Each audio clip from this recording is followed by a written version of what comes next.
Hello friends, ये सेबी का economy syllabus और हम यहाँ demand and supply for money का टॉपिक कवर कर रहे थे।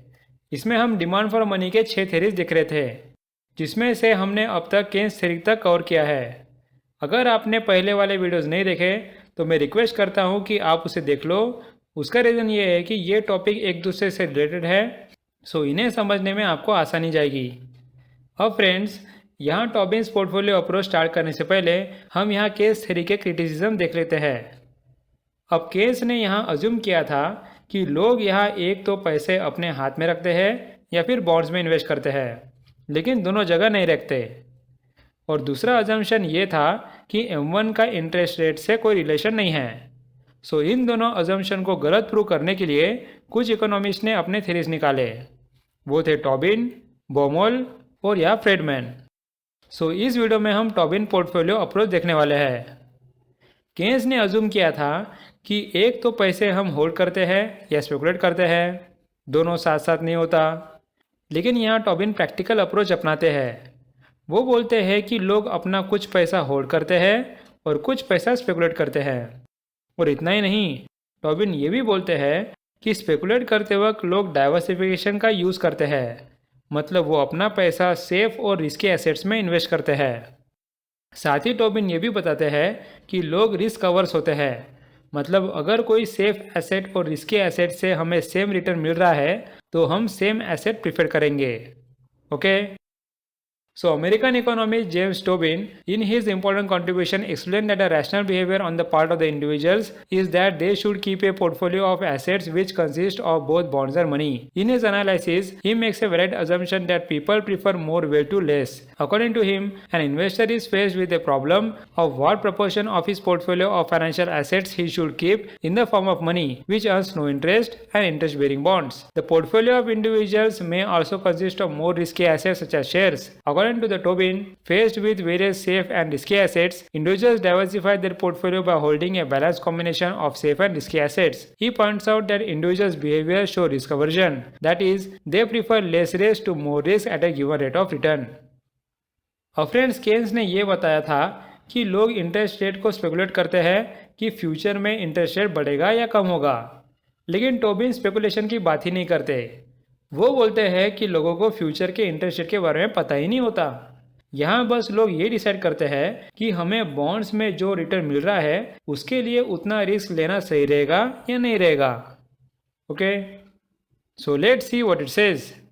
In Keynes' analysis, an individual holds his wealth in either all money or all bonds, depending upon his estimate of the future rate of interest. But according to Tobin, individuals are uncertain about the future rate of interest. If a wealth holder chooses to hold a great proportion of risky assets, such as bonds, in his portfolio, he will be earning a high average return but will bear a higher degree of risk. Tobin argues that a risk averter will not opt for such a portfolio with all risky bonds or a greater proportion of them. और friend, जिस तरह Keynes ने अपना liquidity preference function निकाला था, उसी तरह Tobin ने अपना लिक्विडिटी प्रेफरेंस फंक्शन निकाला। लेकिन टॉबिन का अप्रोच केन्स से डिफरेंट है। यहाँ टॉबिन स्पेकुलेशन की बात ही नहीं करता, बल्कि बॉन्ड्स पे कितना रिटर्न मिल रहा है वो देखता है।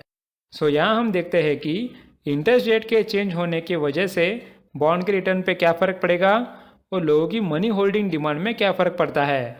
यहाँ इंटरेस्ट रेट और बॉन्ड प्राइस का इन्वर्स रिलेशन यूज़ नहीं किया है।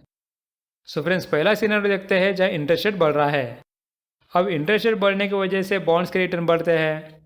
अब रिटर्न्स बढ़ने की वजह से लोग अपना पैसा बॉन्ड्स पे इन्वेस्ट करने लगते हैं, उससे उनके खुद के हाथ में पैसा कम रहता है। सो यहाँ ये ऑब्जर्व करना ज़रूरी है कि इंटरेस्ट रेट की वजह से होल्डिंग डिमांड फॉर मनी पे फ़र्क पड़ रहा है। नेक्स्ट सिनेरियो है जहाँ इंटरेस्ट रेट कम हो गया। अब लोगों को बॉन्ड्स पे रिटर्न कम मिलेंगे, जिससे लोगों को बॉन्ड्स ज़्यादा रिस्की लगते हैं और वो बॉन्ड सेल करके पैसे अपने हाथ में रखते हैं, जिससे लोगों के पास होल्डिंग मनी ज़्यादा रहेगा।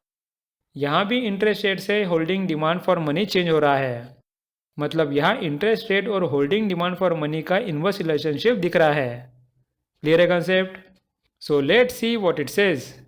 Tobin derived his liquidity preference function depicting relationship between the rate of interest and demand for money, that is preference for holding wealth in money form which is safe and riskless asset. He argues that with the increase in the rate of interest, that is the rate of return on bonds, wealth holders will be generally attracted to hold a greater fraction of their wealth in bonds and thus reduce their holding of money. That is, at a higher rate of interest, their demand for holding money, that is liquidity, will be less and therefore they will hold more bonds in their portfolio. On the other hand, at a lower rate of interest, they will hold more money and less bonds in their portfolio. This means, like Keynes' speculative demand for money, in Tobin's portfolio approach, demand function for money as an asset, that is his liquidity preference function curve, slopes downwards.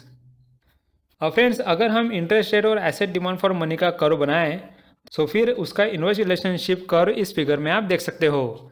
यहाँ जब interest rate बढ़ रहा है तो asset demand for money कम हो रहा है।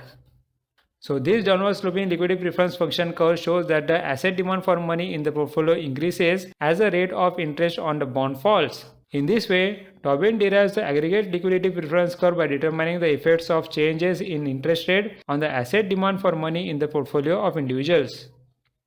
अब फ्रेंड, लास्ट में टॉबिन पोर्टफोलियो अप्रोच को समराइज करते हुए हम ये बोल सकते हैं कि उसने केन्स के दोनों अजम्पशन को गलत प्रूव किया है। एक तो लोग पैसा होल्ड करते हैं और या साथ में बॉन्ड्स पे इन्वेस्ट भी करते हैं, और या दूसरा M1 का इंटरेस्ट रेट से रिलेशनशिप है, वो भी हमने एग्जांपल लेके प्रूव किया। So let's see what it says.